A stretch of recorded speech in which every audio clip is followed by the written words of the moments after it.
9 morts, dont 8 pompiers, plus de 94 000 hectares de forêt réduits en cendres, des habitations détruites par le feu, c'est le lourd bilan de multiples incendies qui ont ravagé le centre-nord du Portugal depuis janvier et plus particulièrement cet été. Un drame devant lequel ne pouvait rester insensible la petite communauté franco-portugaise de Bruyères, dont 2 frères, Serge et Jean-Marie, qui se mobilisent depuis quelque temps afin de collecter des dons de toutes sortes en vue de les acheminer par convoi à Caramulo, une station thermale située au centre du pays qui, il y a peu encore, avait la réputation d'être le poumon du Portugal.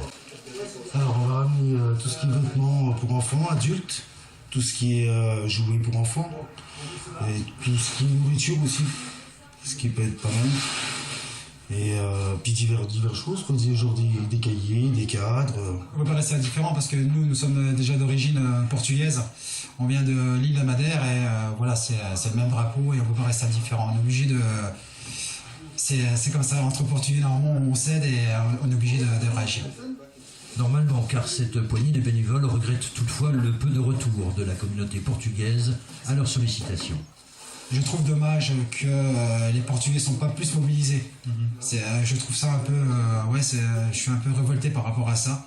Ça me fait un peu mal au cœur, sachant qu'on est quand même un pays solidaire et j'aimerais qu'ils soient un peu plus mobilisés et qu'ils comprennent un peu plus cette situation. Des commerçants de Taon et de Pouxeux ont décidé de fournir 2 camionnettes de 12 mètres cubes chacune, mais c'est le nerf de la guerre, les dons d'argent font actuellement défaut, ne serait-ce que pour payer le gazole du trajet. On a fait la démarche pour avoir les dons, mais c'est vrai qu'en France c'est un peu difficile. Les gens ils sont plus d'accord d'envoyer par exemple quelqu'un à la pompe mettre du gazole pour la camionnette que nous donner 20 €. Le départ du convoi est fixé au lundi 7 octobre pour une arrivée après 27 heures de route, dans un premier temps à Tondela, où les 2 frères seront accueillis par les sapeurs-pompiers locaux avant distribution de l'aide aux sinistrés portugais de Caramulo. Il est encore temps de participer à l'action par des dons financiers aux associations d'espoir et d'avenir et franco-portugaises de Bruyères.